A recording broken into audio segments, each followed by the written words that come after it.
এইসব কথা বলে বিতর্ক তৈরি করে আসল ঘটনাটাকে ধামা চাপা দিতে করছে, নাকি তার মস্তিষ্ক কাজ করছে না। বলার পরে আমি ভেবেছিলাম যে এই বিবৃতিরা কি বলেছে না বলেছে আমি তখন সেই মুহূর্তে শুনিনি, কিন্তু গতকাল একটি মানে ইলেকট্রনিক্স মিডিয়া, বহুল প্রচারিত ইলেকট্রিক্স মিডিয়া, তাহলে অনেকেই বুঝতে পারবেন, নামটা নিচ্ছি না, তারা কিন্তু মুখ্যমন্ত্রীর ইংলিশ এবং বাংলা দুটো ভার্সনই কিন্তু তারা চালিয়েছে। আমি কিন্তু খুব সুন্দরভাবে শুনেছি।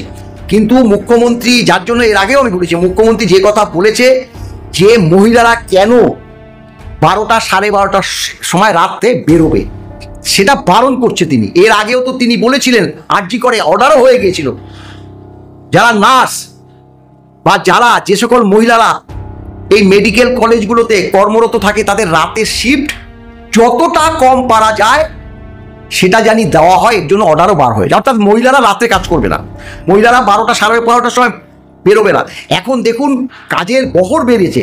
একটা সময় আমরা 12টার পরে আমরা স্বাভাবিকভাবে ভাবি যে পরের দিন হয়ে গেল, কিন্তু বর্তমান প্রেক্ষিত বলে যে 12টাটাকে সময়টাকে আরও মানে পিছিয়ে নেওয়া উচিত, 1টা 2টো পর্যন্ত করা উচিত, কারণ এতটা কাজ সব বেড়ে গেছে।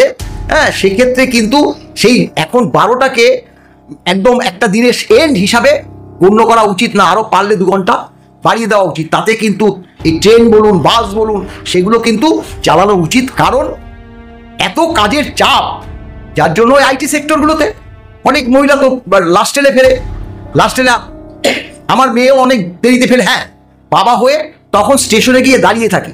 আমার সময় ছিল বা পরিস্থিতি ছিল বলে আমি দাঁড়িয়েছিলাম, যাদের পরিস্থিতি নেই তারা দাঁড়ায় না। মেয়েটা তো একা আসে, তখন যদি দুর্ঘটনা ঘটে সেই তাহলে তার দায়িত্ব রাজ্য সরকারকে বা সেই পুলিশ প্রশাসনকে নিতে হবে।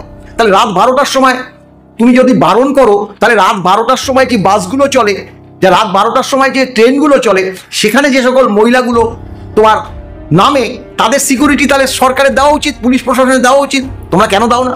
যে আমরা 12টা পর্যন্ত যে সকল মহিলারা একাকী চলাচল করে তাদের সঙ্গে পুলিশ প্রশাসন থাকবে, সেটা তো বললো না। সে নিজে বললো যে আমাদের কোনো দায় নেই, তোমরা 12টা সাড়ে 12টার সময় কেন বেরিয়েছো, তার জন্যই ধর্ষিত হয়েছো। এটা একটা প্রশাসনিক প্রধানের কথা, প্রশাসনিক প্রধানের কথা, এটা মিথ্যে কথা বলছে।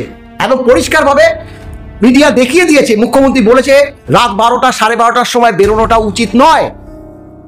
তাহলে রাত 12টার সময়, ব্যাপারটা রাত 12টার সময় তো সে বেরোয়নি, এবং সেটাও তো সিসিটিভির ফুটেজটা সেই মিডিয়া বলে দিয়েছে, অমুক সময় বেরিয়েছে, অমুক তমুক সময় ঢুকেছে। তাহলে ওই যে প্রায় 7:39 আগে সন্ধ্যা বেরিয়েছে, 8:30 নাগাদ সে ঢুকেছে।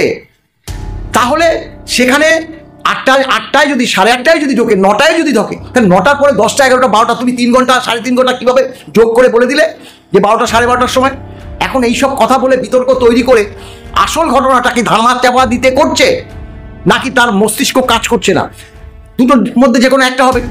মনস্তাত্ত্বিক বিদ্যায় সেটা বলতে পারবে যে তিনি কেন বলল, ঘটনাটা কি কে অন্যদিকে ডাইভার্ট করার জন্য বলেছে, না তার মাথা কাজ করছে না, সেটা আমি বলতে পারবো না।